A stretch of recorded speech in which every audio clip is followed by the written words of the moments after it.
I've been switching rooms.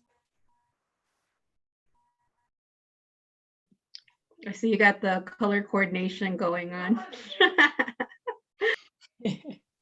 Never waste a minute. Adila, I see Sergio is on as an attendee. Can we bring him in? There we go. And then Phil also, I see him in there.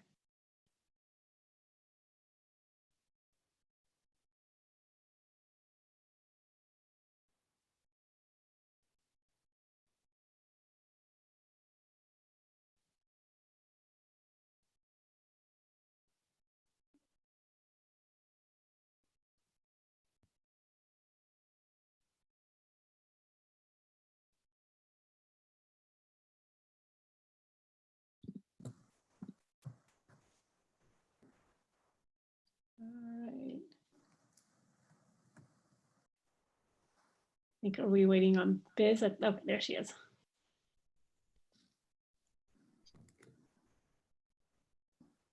Always waiting on Biz. All right. Yes. I believe we are all here now. So Adila, can we go ahead and do a roll call?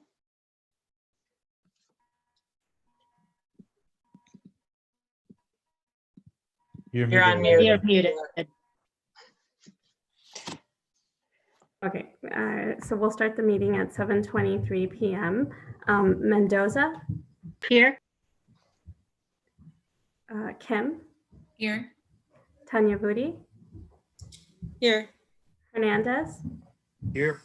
Lindsay Ryan, Here. Halpern, Here. Kartha. Here. Thank you, everyone who is joining us. My sincere apologies for starting late, but we do have, we're going to start off with a couple of quick items for a working board meeting, and then before we move on to our finance committee meeting. Adila, do we have any public comments submitted? No, we do not have anyone that. Okay, so then we'll go on. We just have two quick action items that we are going to move forward on, and just want to give a little bit of explanation on what we are doing. One is around our interim superintendents. When we started off the school year, and actually before I do that, I do want to officially welcome Sula into her first full meeting as a board member, so and committee meeting. But anyway, now going back to what I was talking about with the interim superintendents, when we hired them at the beginning of the school year, we had, the reason we hired two was to provide the staggered schedule. And we had originally anticipated each of them providing 100 days of work through the school years, and that would give us the coverage that we needed. Obviously, given recent events, we have not been able to, and despite I know their best efforts to stay within those days, it's been challenging. There's been just an incredible amount of work, an incredible amount of work that they've put into incredibly well. So the first motion is to extend their allowable days from 100 to 120 through the end of the school year. So that's the first motion. And then the next one is in recognition of Dr. Horton, our incoming superintendent, who wasn't officially slated to start until July 1st. We are making a motion to change his start date to June 30th, so just by the 1 day. That enables him to get earlier access to some of the benefits, including health insurance that the district can provide. And again, given everything that's going on and the inability to necessarily travel back and forth as easily as might have been anticipated originally around his start time, we wanted to be able to, and then also just given the incredible amount of work that he's put into already for our district in making sure this transition is successful, we thought that was just one small way that we could honor the work that he has done and try to make things a little bit easier on him and his family as they are transitioning and moving into Evanston. So with that, we can take those motions. I think Joey, you have the first one. Yes, I move that the board increase The number of days that Dr. Earhart and Dr. Wenstrom are authorized to serve as interim superintendents for Evanston-Skokie School District 65 from 100 days to 120 days, and that all other terms of their interim superintendent contracts remain unchanged. Second. Second. Mendoza, Yes. Kim, Yes. Halpern, Yes. Hernandez, Yes. Tanya Vudi, Yes. Lindsay Ryan, Yes. Kartha. Yes. So thank you to Heidi and Phil for all of your work and the additional work that you will be putting in over the next couple of months. And then Anya, you've got the next motion. Yes. I move that the board authorize Dr. Devon Horton to commence employment with Evanston-Skokie School District number 65 as its superintendent on June 30th, 2020, and that he be paid his regular daily rate for that day. Second. Second. Mendoza, Yes. Kim, Yes. Tanya Vudi, Yes. Hernandez, Yes. Lindsay Ryan, Yes. Halpern, Yes. Kartha. Yes. And so that is it for our working board meeting. I adjourn the working board meeting at 7:28 p.m. And then Joey, if you want to go ahead and take over, we can begin the finance committee meeting. Yeah, we'll call the finance committee meeting to order at 7:28. We have, I believe it's 4 action items and then 1 discussion item on the docket today.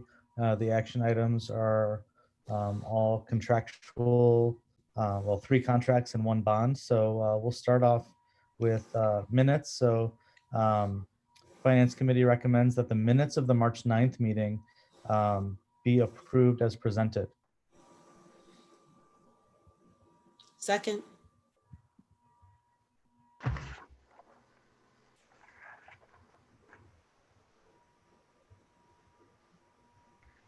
Sorry, I was just moving people from the finance committee onto the panel here. So I think we're now all convened. So Halpern, Yes. Tanya Vudi, Yes. Kim, Yes. And good to see everybody who just joined us, Kathy, Raphael, John. The nutrition services satellite meal agreements, we do this annually. This is an awesome partnership with District 15. Raphael, Kathy, anything in here that's unique or different from previous years, or anything you want to say as it relates to the nutrition services agreement? Nothing is different. This is the standard contract that we normally sign. And I believe Kate Mason Schultz is online too. She's the coordinator of nutritional service and support. I'm here. Really, the only significant change this year is our 2% increase from $1.84 per meal to $1.88 per meal. This is typical of a increase from year to year, so that is really the only noteworthy thing on the contract. And the only other fee that's in the contract that might not be something that is in other nutrition services ones is that we pay the daily rate if we're tapping into nutrition services on a day that ETHS is not in session. Whereas if we had a food vendor that wasn't also a school, they would just be on our schedule, but that's a $650 daily rate, correct? Correct. Right. And I just want to point out, if we had engaged a private contractor, the cost would have been higher than the strategic partnership that we have with the high school. No, this is a great agreement, so thank you. Any other questions, Sula or Anya, or any other board member, Biz? I apologize if it was in the language, and I don't know if it's appropriate to be in the language since this is an annual contract, but because we have had to reimagine our food distribution during this e-learning phase, and it is entirely likely that that will have to happen again at some point. Do we have any language that we need to be explicit about how we work together if school is not in session? So what we ordinarily would do, they prepare the food anyway. What we normally do, we have a transportation, 2 members of our staff who transport the food from the high school to our site. So that will continue to be the case. So that would change. All right, I just didn't know if we needed it to be like any contingencies in the contract, since that is a likely scenario, to make sure that we're all on the same page of how that should work in Like the some event. kind of intergovernmental agreement on how the high school, District 65, and the city operate to get food distributed to families that need it? I don't necessarily think that there needs to be anything in this contract, but we do have a very good working relationship. We're working together now to provide meals to the community. So anything that comes up and any advisement from the state or School Nutrition Association, things like that, as far as how how we can best provide meals come fall. We'll work together to make sure that we're doing that.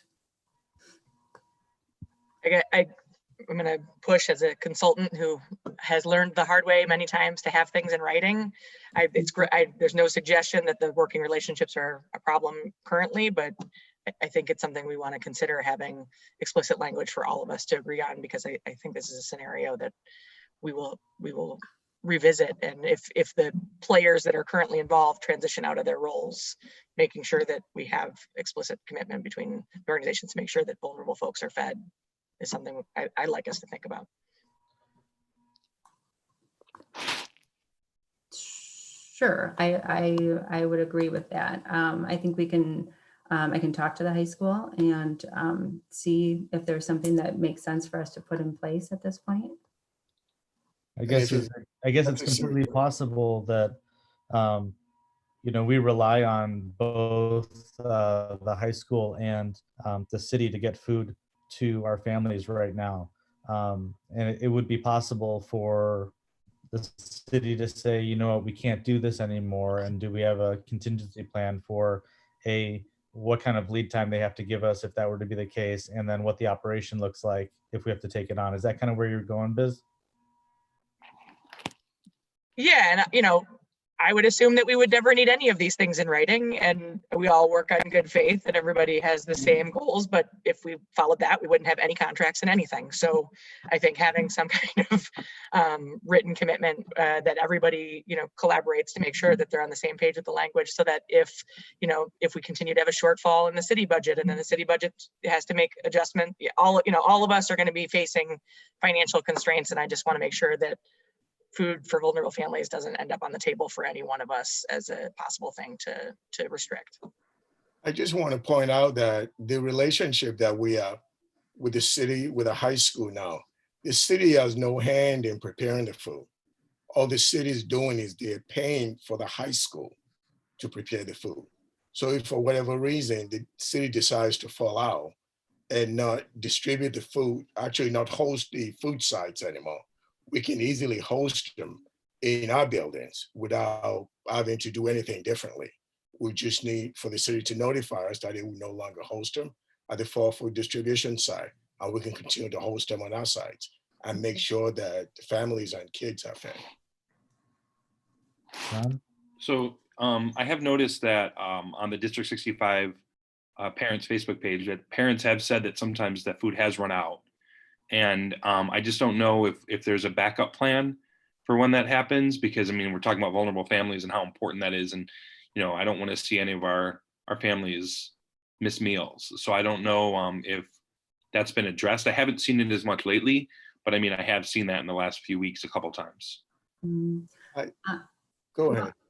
I was just going to say, I think it took us a few weeks to, kind of find a sweet spot as far as the numbers go. We, obviously want all of those meals to be distributed, and, we don't want to waste food in all of this. So right now, we seem to have hit that spot, but I would say, you know, on the day of, there's not a, you know, we send out a certain number of meals, and we can adjust for the next week. Or like, I believe it was the second week we started this, we sent out an additional offering midweek. So it is something that, you know, if the city runs out early, we rely on communication from them to let us know that we need to increase meals. And then that's what we have done in the past thus far. Any other questions? Well, I would just echo Biz's concern with there not being any language specific to this that we could fall back on. And, you know, there is reference to 3 hot meals. And of course, we're not providing hot meals right now, but, and we're also providing possibly more meals than we would be during the school year. So I think in terms of financing and accountability, how do we ensure that that's well documented for these types of scenarios? I know that the agreement is pretty standard to previous years, but it would be helpful to have something in writing to refer to people. You know, the questions that we had earlier on around the meal selections, and you know, somebody that's not going to look through that whole you know, docket of contracting. How do we explain to them that, you know, this is what we have, especially if there's at all any possibility of having to quarantine again in the fall. So just to echo, if there could be some language around what we have done and how we will ensure that that, you know, how that contract is different under these circumstances. I think it would be helpful to have something in writing. Yeah, and I think what I'm hearing, and again, Biz, Rebecca, correct me if I'm wrong. It sounds like we have this nutrition services agreement, which is how we're going to operate schools in session, how we're going to feed the kids as we've done in the past, and the separate might be another intergovernmental type agreement that simply memorializes the ways that this has worked best, that we're hoping it can work in the future to continue servicing meals to families, so that we all have some expectations to live by. And if people say, how is this going to work? And I think it's fair for people, whether it's community members asking city government or people asking us as the providers of the meals, how's this supposed to work, for everybody to have the same information that they're telling people. We will reach out to our partners at the high school and also to the city and come out with an MOU. Okay. Thank you. Thank you. So with no other questions, the committee recommends that the intergovernmental agreement allowing District 202 ETHS to furnish meals in bulk to 10 elementary schools and Dr. Bessie Rhodes School in District 65 for the 2020-2021 school year be presented to the full board for approval. Second. Halpern, Yes. Tanya Vudi, Yes. Kim, Yes. All right, Positive Connections, transportation contract extension. I feel like we've had a roller coaster of a relationship the past few months. So Raphael, if you can give us kind of an update on how we went from tug of war with them at the beginning of this stay-at-home order to an extension, that'd be great. I'm just going to thank you. I'm just going to start out by saying that the company actually sent out a nice letter to the superintendent and myself today, where they actually thanked the board and the district for coming through and making sure they can keep the employees in place by paying them, and also making sure the infrastructures are in place so that when we start up, we'll be able to run transportation. Can I interrupt you for a second? I think most of our board members know, but there was a point here where Positive Connections was going to let go the bus drivers that live in our. Let go of the bus drivers. They actually let go of the bus drivers, and Raphael put together a pretty good professional size hissy fit, making sure that that wasn't going to happen. So thank you, Raphael, for your work with them to push them to keep our people taken care of. Thank you. So what we have there in front of you is the modified pricing, if you will. We did an RFP back in January, and Positive Connection came back with an increase of 36.5 from this year to next year and then subsequent years. They wanted 5.5 increases for the subsequent years. And we had been in negotiation back and forth with them. And we were able to get it down to 15%, which is still high. But since they were the only bidder, our options were somewhat limited. So that's what we agreed to. So the increase from this year to next year will be 15%. And then we have one more year of increase of 3.5%. And we have an option of an additional year at 3.5%. The thinking on our side is we are hoping that between now and the next 3 years, we're in a position to be able to develop a partnership, a relationship with a competitive provider that can then push or nudge or provide the opportunity for the district to get better pricing in the out years. That's the plan. And I think we also talk about the possibility of looking at maybe adjusting bell time that will also result in some reduction in pricing. 15% is pretty steep, but I think we were limited in the options that we have to be able to get the pricing down. So that's what you have in front of. Thank you. And you mentioned that this was the only bidder to respond, which obviously limits the options. But this is a company that is reputable in the area. Their corporate office is in New Jersey, correct? Yes, yes, it is. And they also have a region out of Fond du Lac in Wisconsin. So those are the folks that we deal with, which is kind of like the Midwest region. Great. Thank you. Any questions about this from any board members? Yeah, I'm just curious why there weren't any other bidders this time around. Like, what are some of the issues that prevent other bidders, other companies from making a bid? Honestly, it seems like the school transportation space is somewhat of a monopoly. Mm-hmm. We actually reach out to 30-something different firms. We asked them to please bid. There was a provision in the RFP that we said we're willing to adjust that requires a bidding company to have a depot in Evanston. We were willing to modify that to make it 10 miles, within 10 miles of the city of Evanston. So we did a lot of work to try to get someone else to bid on it. And a bunch of folks picked packages. But at the end of the day, only Positive Connection submitted a bid. This is not unusual in school districts in Northern Illinois and even all over the state of Illinois, where you have, I'm assuming it's a non-complete clause, whereby the transportation company makes the decision not to bid, even though we do everything we can to encourage them to bid. And we found this out. So that's kind of where we find ourselves. We did everything we could. We called all kinds of transportation companies. We even reached out to companies that I've had relationship with prior to now when I worked at CPS to try to get them to bid on it. And they showed interest, but at the end of the day, we only got one bid submitted. Raphael, could you also explain how the number of companies has dwindled significantly as far as the parent companies that are there? So thank you, Phil. Bus Transportation Company, as it stands right now, all over this country and even in Canada, there are really 3 companies that owns all the transportation company. So you have First Student, you have STA, which is the owner of Positive Connection. And I think you have, I'm trying to remember another major one.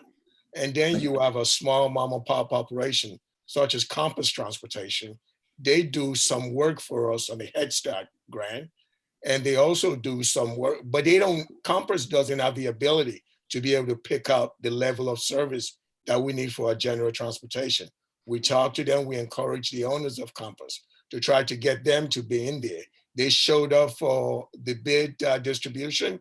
They also showed up for the bid opening, but it didn't submit a bid. So there's a monopoly in the marketplace when you have three major owners in the US and Canada running bus transportation. And so with the mom and pop shops aren't big enough to take on the work. If we created a staggered start in some school situations, that might lessen the number of routes simultaneously running and create an opportunity for some different size companies to bid in the future, but we're not there yet. Right. And those are the things that we're thinking about. If it's possible for us to modify our start time slightly, then we can break up the bid into chunks. So instead of needing one big company to be able to run everything, we can chunk it whereby we break the transportation into different regions and then bid it accordingly. So you encourage a smaller firm to be able to get in there and be able to compete with the big boys. So I think that, definitely sounds like an interesting idea to explore. Obviously something that's going to require a fair amount of stakeholder engagement and opportunity for feedback before we develop the plan or move forward on it. One other question that I had, and I guess this is similar to what Biz and Rebecca raised with the nutrition agreement, is what I didn't like, is there a language in this contract or that we can put in this contract to contemplate? Because again, I think as we talked about last week at our meeting, I think we can imagine that there's going to be a scenario again in the upcoming school year where school may be closed for a period of time, or maybe we'll have staggered attendance or something that is going to affect transportation and the number of buses we need and when we need them. So are we contemplating that at all in this agreement? So there is in item 2, section C of the contract is written assuming a minimum of 176 operating days per year. And it basically referenced, Raphael, tell me if I'm reading this wrong, that if the actual number of days falls below 176 during the school year, then the parties agree to negotiate in good faith the rates provided. And I think this is a perfect example of what we're going through right now, where Positive Connections' first move was to let the drivers go. And those drivers are community members. Those are people who live in Evanston. They have kids that go to our schools. And Raphael went back to them in good faith and said, we'd like to keep these people employed. Can we pay for that end of the contract? And they agreed to it. And that is in the contract. Was there something more specific that you're hoping for, Suni? Well, yeah, I mean, because I think we don't know, it might not just be closures, right? It could be staggered attendance. Like, I'm not sure that we fully understand what the next school year is going to look like and what our transportation needs. Maybe we'll have some kids coming in the morning and some in the afternoon, or I don't know.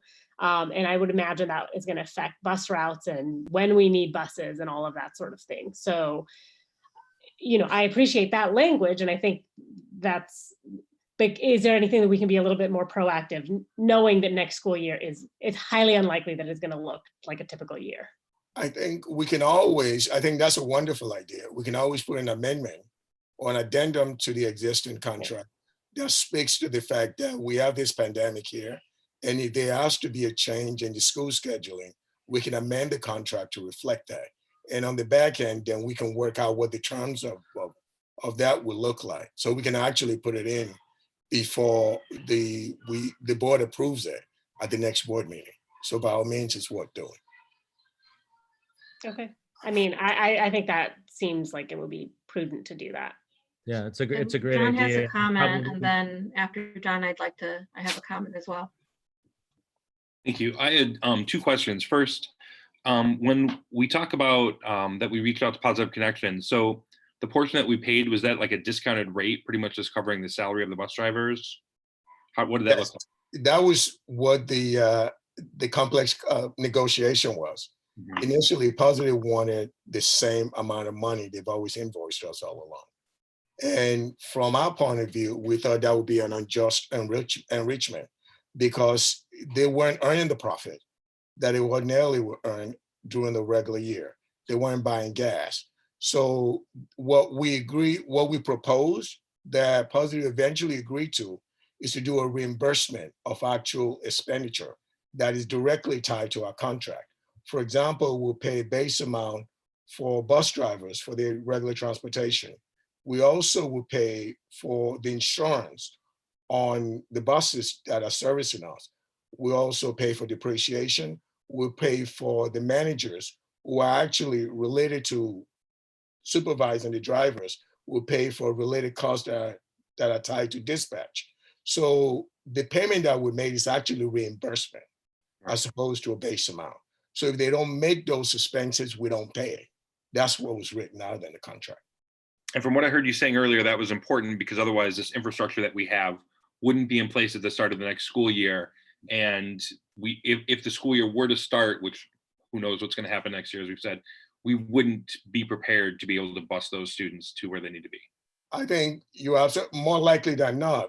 I think the decision served both parties. If we had decided we weren't paying their drivers, and it's a very good possibility they may not have the cash flow to be able to continue to operate. And since they were the only bidder anyway, it's a good chance they might have gone out of business. So a decision was made. It was a win-win from where we were sitting. It helped them and it also helped us to make sure that it continued to be a going concern. That seems reasonable. You know, when we looked at bids, especially from smaller companies, have we looked at possibly, and I mean, this might be creative thinking, merging different or sectioning off different parts of the routes so that way we could maybe have 2 or 3 different companies providing the services that we need if we don't have another competitor that's just one company big enough to do what we want to do? I think we looked at that. The concern that we had, we wanted to make sure that the company that we talked to that will be willing to give the contract to have the capacity to be able to service as well. And from the folks that we talked to, the smaller, they just didn't feel like they had that right now. So what we're hoping to do, we're hoping to groom a company or a firm if we have a scheduling change whereby we can give them a smaller chunk so that it can function well. We don't want to set up a company and give them something bigger than they can do. So I mean, that was really part of the problem. So for example, the only other company, smaller company that expressed an interest in this, quite frankly, was Compass Transportation. But Compass said they do work in CPS. They do work with our Head Start program and early childhood program. They just did not have the capacity to do anything more at this time. And when they tell us that they don't have the capacity, what that often means is that when a bus breaks down on the way to a route, instead of sending another bus to pick up the kids, they just don't have a bus to pick up the kids. And it's like situations like that, a bigger company has the capacity to swoop in and maybe be a little bit late, but still cover the kids and get them to school. Right. And also let's be clear that running a bus company requires a lot of investment, a lot of capital investment. Leasing buses are not cheap. I worked in a district where we own our buses and it's very capital intensive. So a smaller company, is difficult for a smaller company to get in that space and have the required capital to be viable. And we need someone to be viable. The worst thing we can do is try to get a small company to get in there, doesn't have the capital, and for them to go belly up in the middle of the year.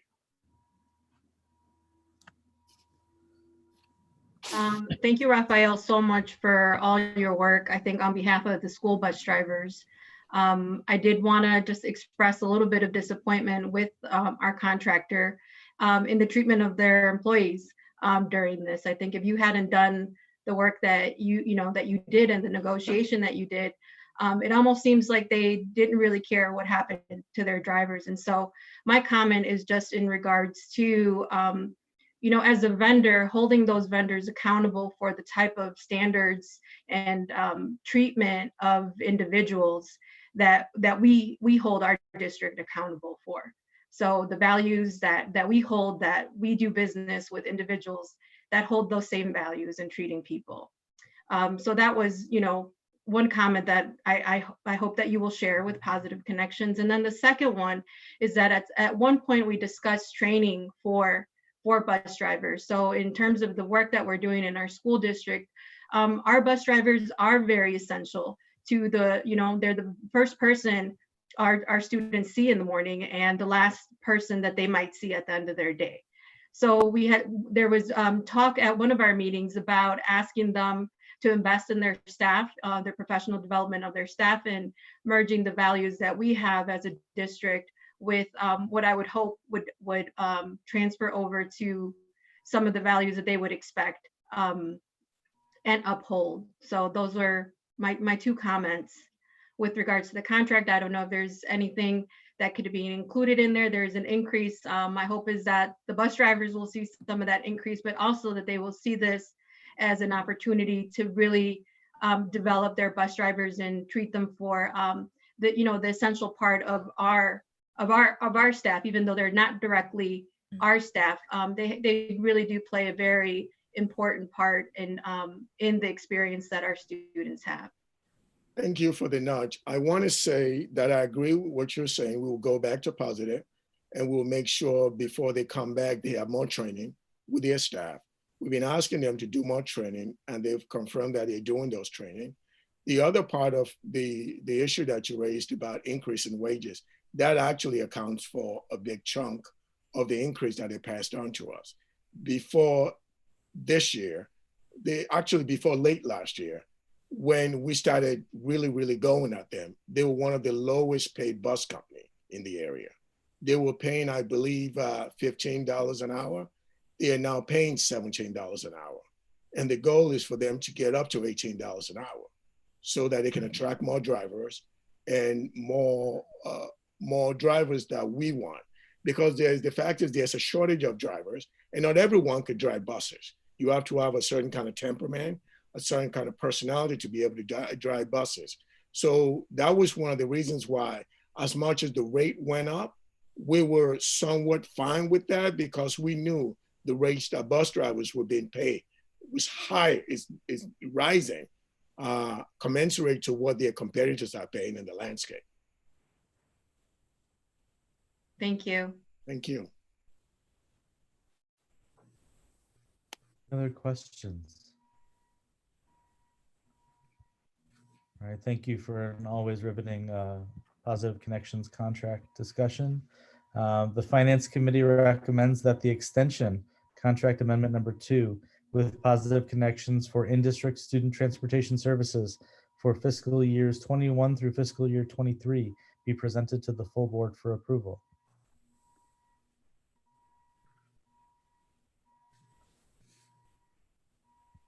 Second.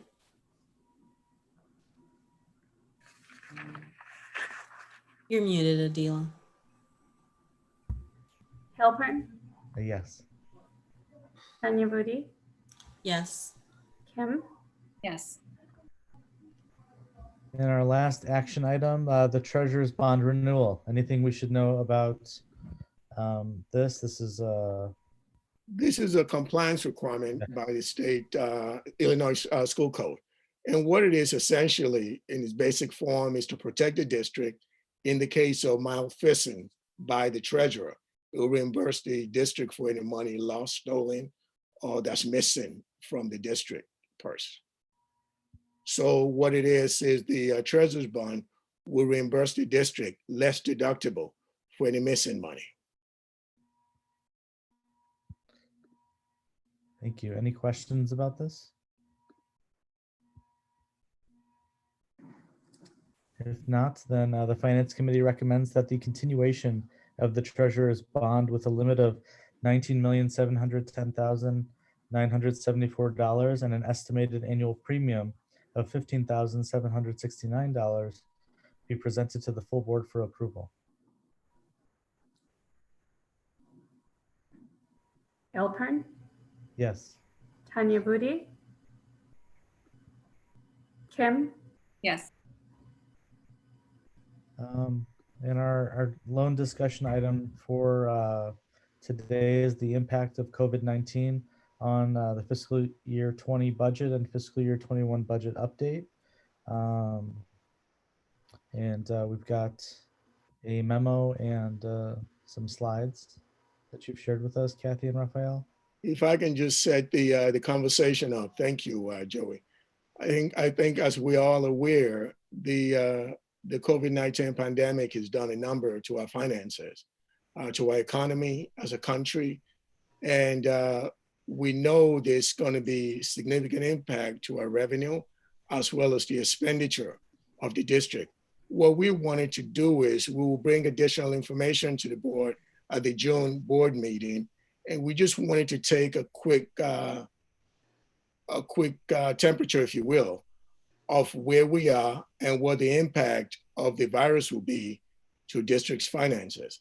And we thought a good way to do that is to do a quick PowerPoint that goes into a bit of detail of how we perceive it today, even though the longer it goes, the bigger the impact will be. Just today, based on the best information we have, to give the board a picture of where we are financially. I'll hand it over to Kathy to take it on. And for those listening at home, the slides are available on our website in our board documents. And I think, Kathy, maybe if you can share the screen, we can have Yeah. it viewing then also for. Yes, let me share the presentation. And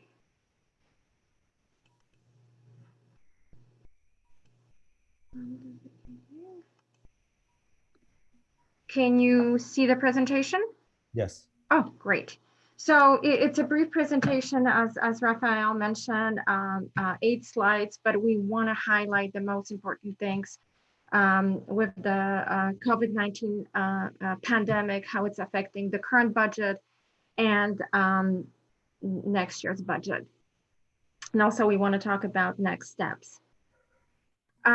So since the stay-at-home order started in March, luckily there will be a limited impact on property taxes. Taxes were due to the county by March 1st. So we are expecting to receive 100% of our receipts. But what we are seeing is the increase in tax appeals.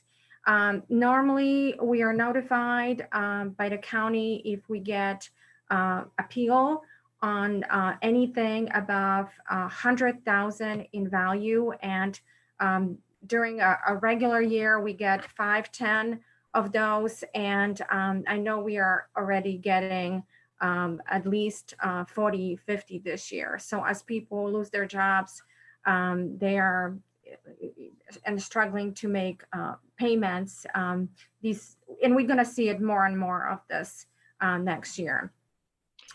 Kathy, if I can just clarify. So what that is anytime a taxpayer wants to appeal the value of their property, if the value of the appeal is 100,000 or more, we are notified so we can have legal representation to contest the valuation of that property.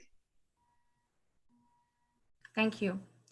The category of our revenues that's seeing the biggest hit is other local revenues, primarily investment income. What we are seeing right now, what I estimated quickly, we will be probably losing, not collecting 400,000 in interest income. But there are also other fees that will not be collected. Schools are shut down, therefore we're not collecting childcare fees. I'm sure there will be an impact on our student fees, at least a delay. We're not selling lunches. So overall, we are expecting approximately $1.5 million of uncollected revenues this fiscal year. There's a lot of uncertainty with state aid. So far, the money is coming in, but state is in trouble itself. They are projecting a 2.7 billion shortfall this year and 7.4 billion next year. So right now, information comes on a daily basis. We haven't heard anything. We heard that there may be a delay with some payments, but we haven't heard anything concrete. Also, we were notified that under Coronavirus Aid, Relief, and Economic Security Act, CARES, the district will be receiving approximately $800,000 from federal government, but we don't know yet if it's going to be this fiscal year, so before June 30th, or after June 30th. Kathy, if I can jump in, the way the CARES Act, we are supposed to get the money, is actually the state of Illinois is supposed, the application's open on Friday, and the state is supposed to fill out the application. And then the state will actually get the money, and then they'll flow it through to school district. What I want to point out, the state has a really lousy record when it comes to passing money from the federal government to school district. There's no requirement that they give us the money at a particular time.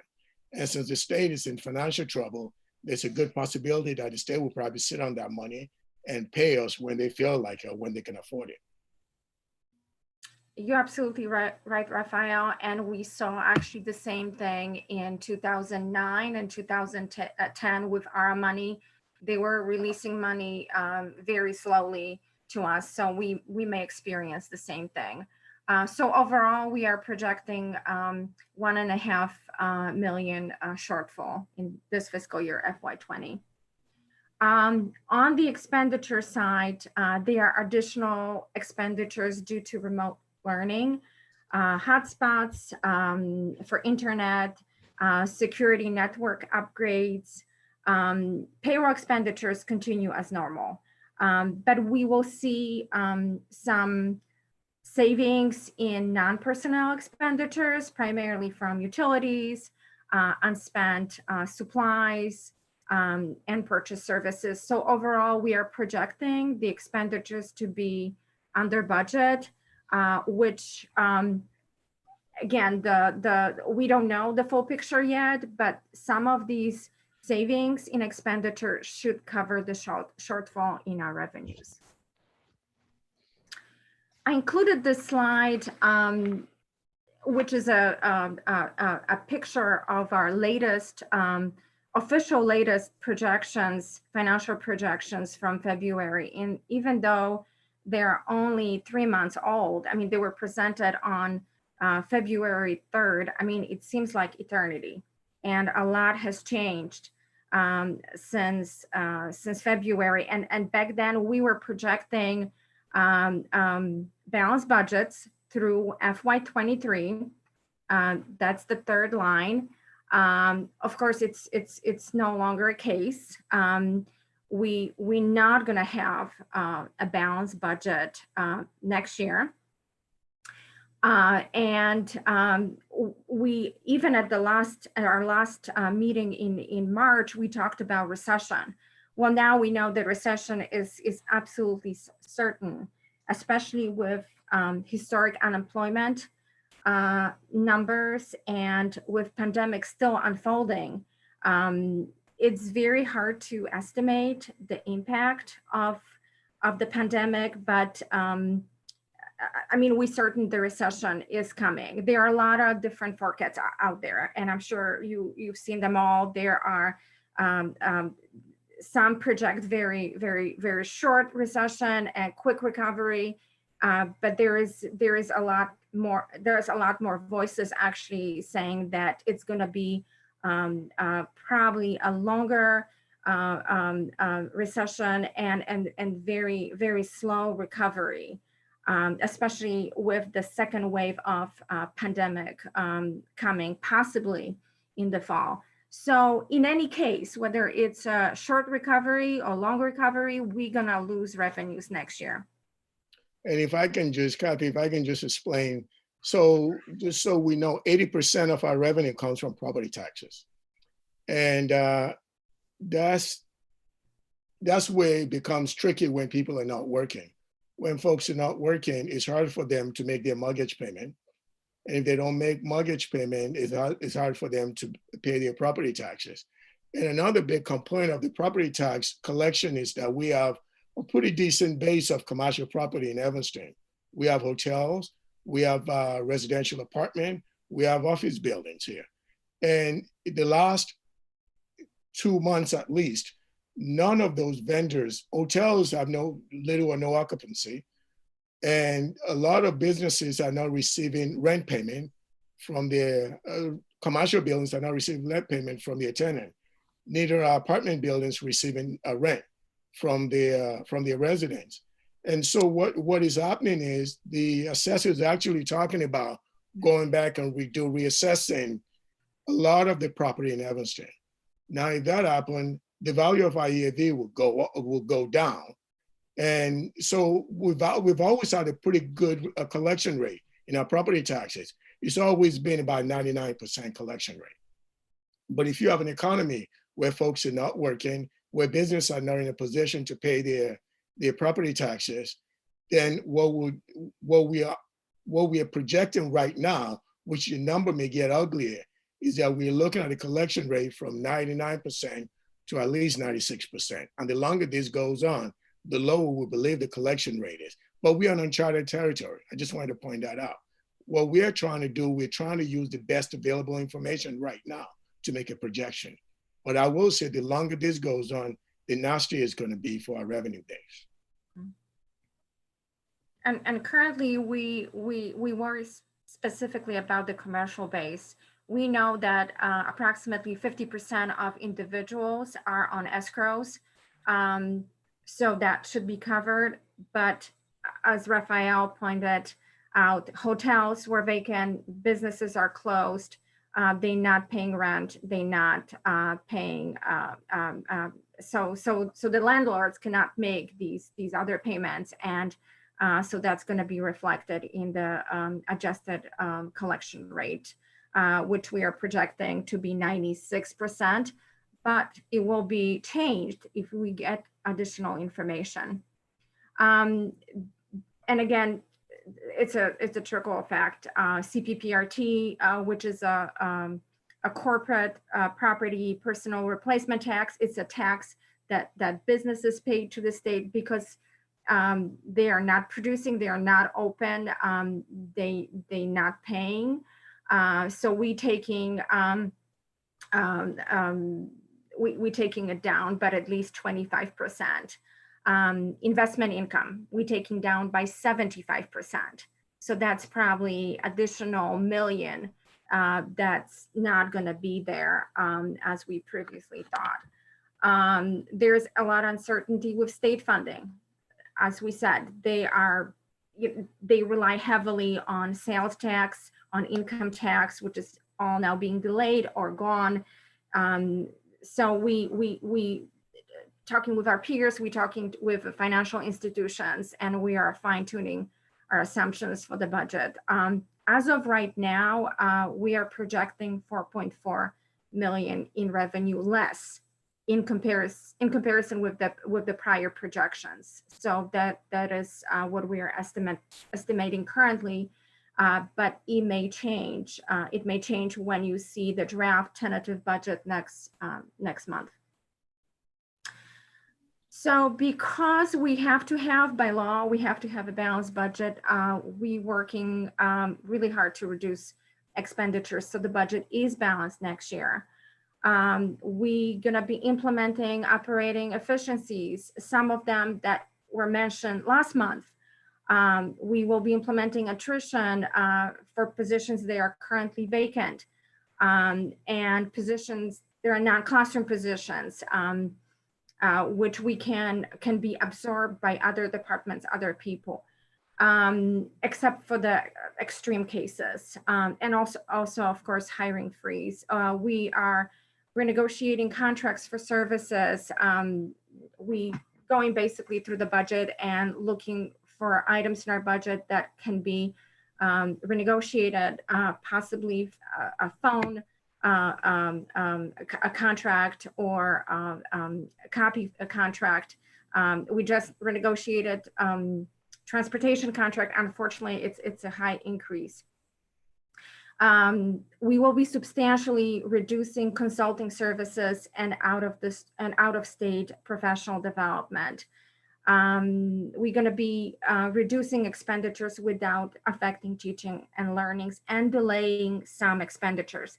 Our budget last 2 years had $1,025,000 for building capital building projects. We will be delaying these building projects. That doesn't mean that we won't have any work done on our buildings. Last year, this year actually we sold bonds 4.4 in bonds. So we will be spending down those proceeds on our buildings. Kathy, if I can just jump in, I know the board made a commitment of that $1,025,000 a year.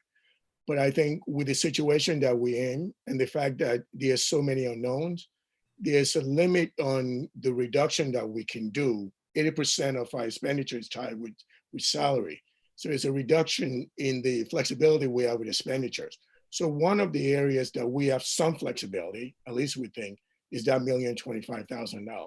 And I think the timing was kind of good in the fact that we have those bonds refinanced, so we can actually spend more money that we had anticipated spending on capital projects. So deferring that $1,025,000 in 21 to future years will allow us to lower the deficit that we project will probably happen in 21.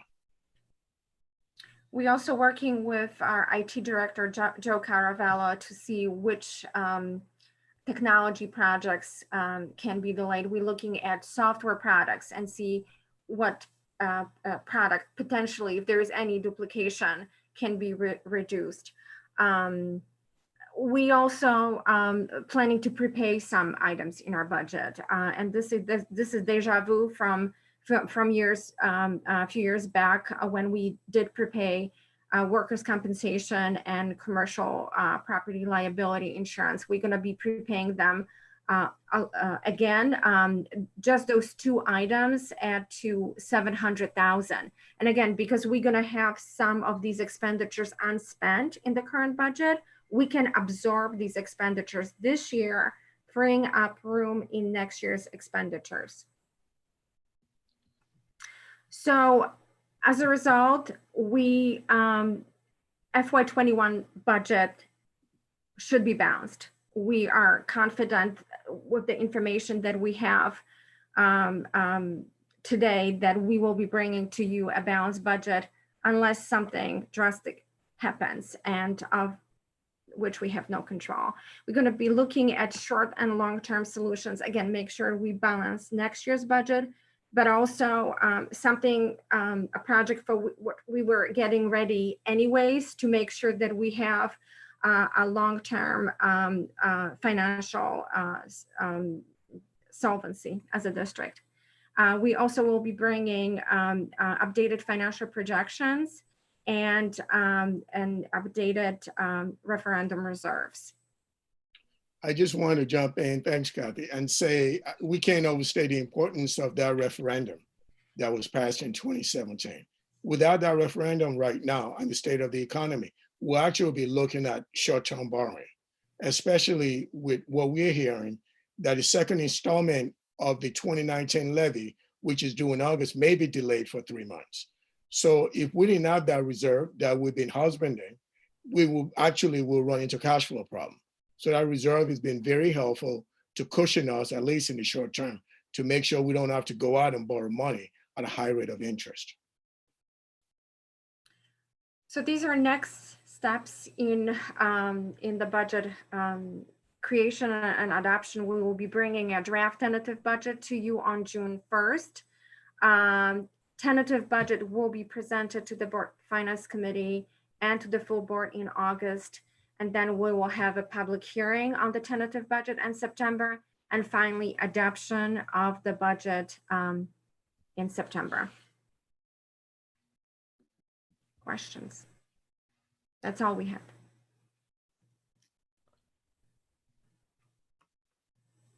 Thank you. That was sobering. John, you had a question? Yeah, I'm sorry.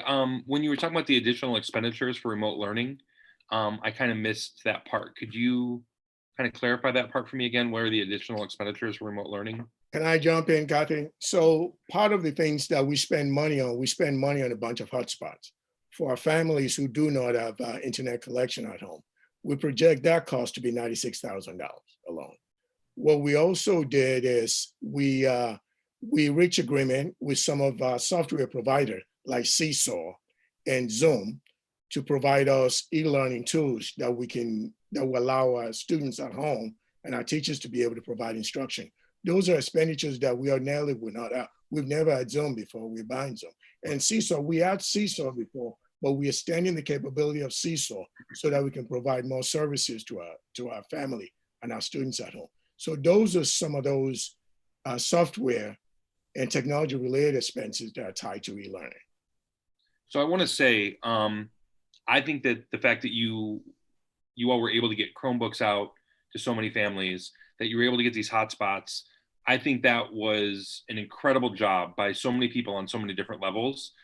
And I've told so many people how proud I am of our district that we were able to do those things and take care of our families, because so many people were saying that, you know, that families that don't have access to those things, how they are so adversely affected during this time, and increasing that gap. And the efforts that the teachers, administrators, that you all put in to try to make sure that that happened was phenomenal.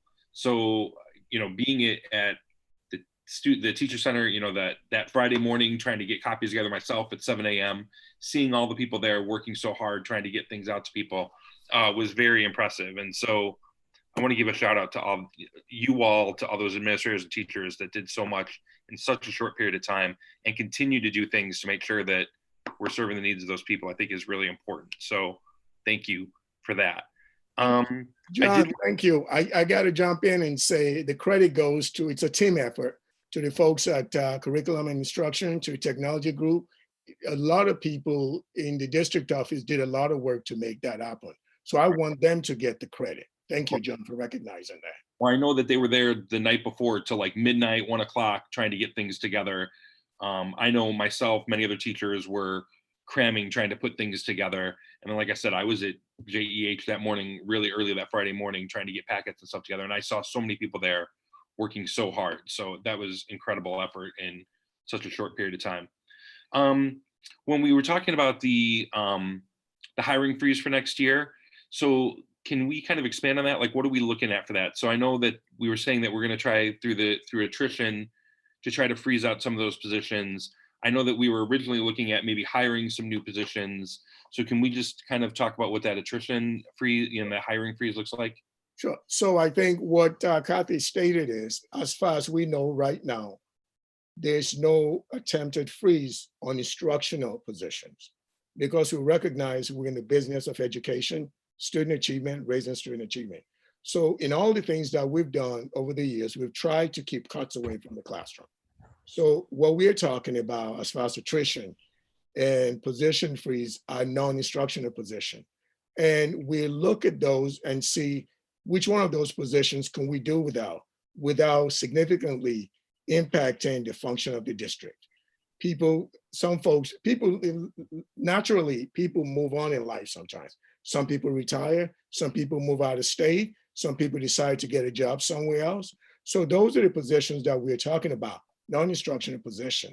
And before we go ahead and fill those positions, what we will look at is, are there resources internally that can take on those responsibilities without necessarily hiring additional people? Those are the positions that we're talking about. The non-instructional vacancies that are currently in existence in the district, that we can find a way to provide those functions without additional personnel. So am I correct then that there's not going to be any new positions for admin positions or at JEH? Because I thought that there were going to be some new positions that we were creating before all this happened. I said non-instructional. Right. So the positions that will be created in JEH, those are instructional positions. Those are folks who support schools directly in the classrooms. So I don't think when we're thinking about that, we're not thinking about those types of positions, because at the end of the day, they support educators in the classroom. They support the administrators in the school. Those, I think we kind of feel like we need those in order to be able to raise the level of student achievement in our schools. Okay. And I would like to add that we were looking at attrition even before the pandemic. We started looking at the functions, non-instructional positions, and possibilities to absorb these functions in other departments, especially with programs downstairs when there are additional functions such as bookkeeping functions and HR functions. So if there was a duplication, or if we were able to maybe shift some of these responsibilities, we started this process already, even before the pandemic. I wanted to step in and just talk a little bit about, and again, thank you, Kathy and Raphael, for a glimpse into, a bleak issue that we're going to be talking about in regards to budget. It's never easy to talk about money. In regards to the comment around, again, the state agencies and the state being very slow and giving us the money that we're supposed to be getting, I just want to not sit here, not let us sit here and kind of just wait for the state to do things. Let's push. And so, I'm asking my board colleagues as well as our union colleagues to reach out to our state reps to make sure that we push the state to make sure that we get payments when we're supposed to get them. We should definitely be proactive in pushing, our state agencies to really, give us the money for early childhood. Again, any grant programs that our district benefits from. Again, we should be proactive in making sure that we tell our state reps and senators to push on that end. Another thing I want to talk about too is, again, we also get federal funding, and I talked about this before, but really thinking about making sure that we as a district remind folks that to fill out the U.S. Census. Again, we want to make sure that people are counted, because that, counting people equals money. And particularly for our more vulnerable populations in this community. So again, looking at that system, the bigger bird's eye view in regards to how we get money to ensure that there's a continuity in our efforts to raise the achievement for students and outcomes for families in Evanston. Again, thinking about those two things and being proactive as board members as well as teacher union members, and reminding families to partake and get counted in order for us to get the federal funding that really, at the end of the day, impacts all Evanstonians and particularly our most vulnerable.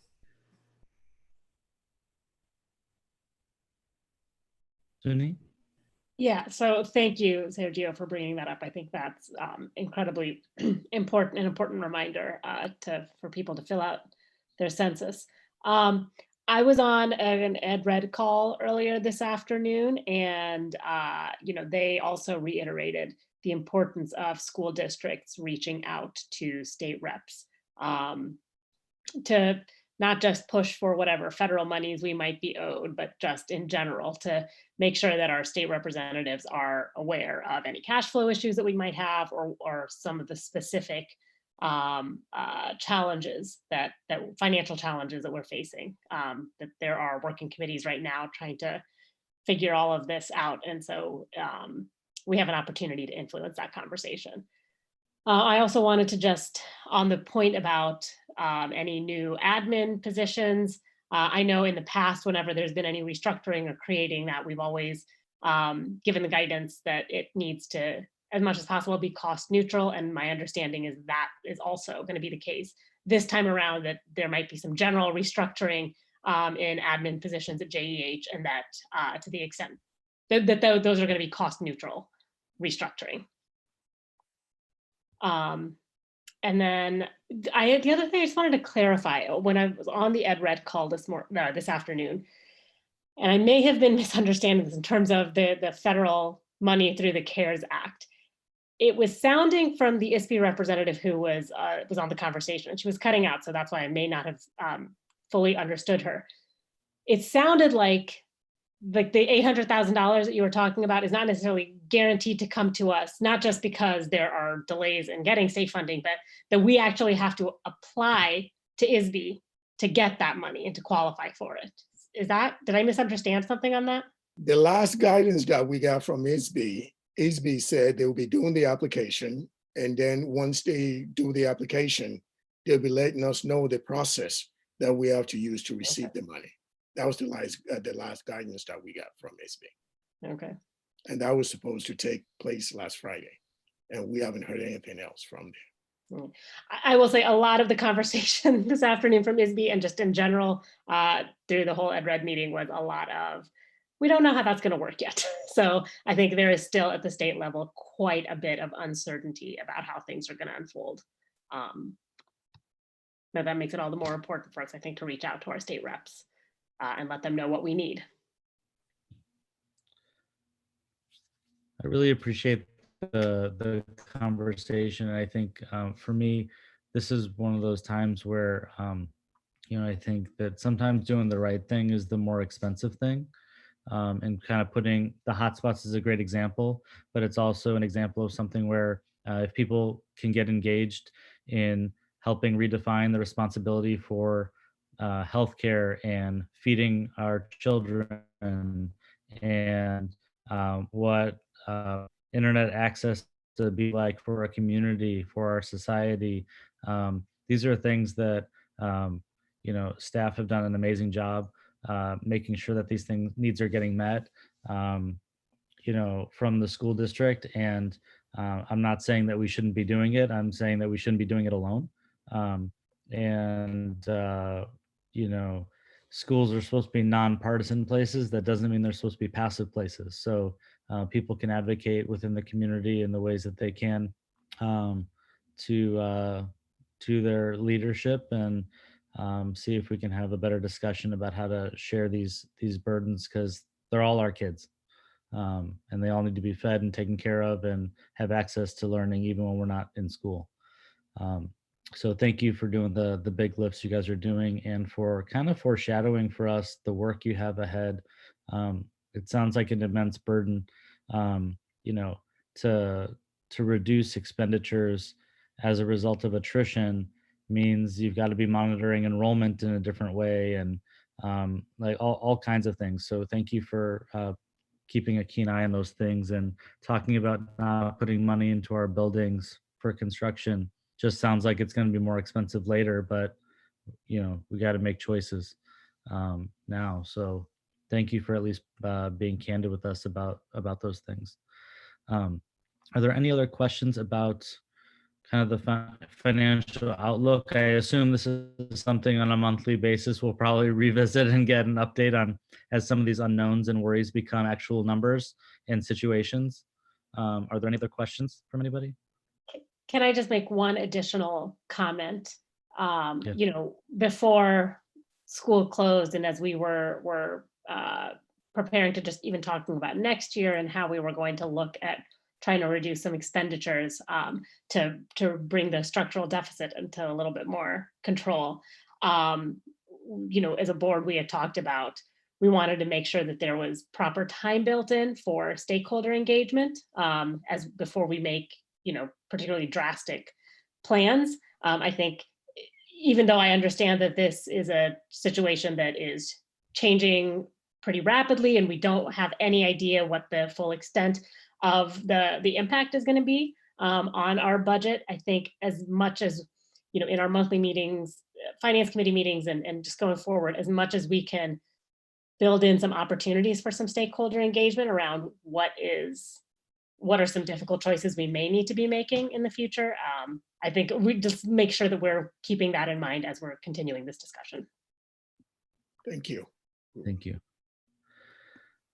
All right, so our next finance meeting is June 1st. And before we adjourn the finance meeting, I think we have a comment from Meg. And before I pass it off to Meg, I just wanted to say this is the start of Teacher Appreciation Week this week. If we weren't already so grateful for those superheroes on the screens interacting with our kids, now's a really good time for anybody out there in Zoom land to open up your email and write a note. And share a heartfelt word to people who have really had to redefine themselves as professionals with no time, with no notice, with no training or support, really. Nothing but a network of keeping connected to each other and figuring it out on the fly and doing an amazing job for our children and really supporting parents and trying to make it work at home too. So a big shout out to all the educators in District 65. Thank you for a tremendous work the past few weeks and for the rest of this year, and hope this is just the beginning of us appreciating you in a different way this week.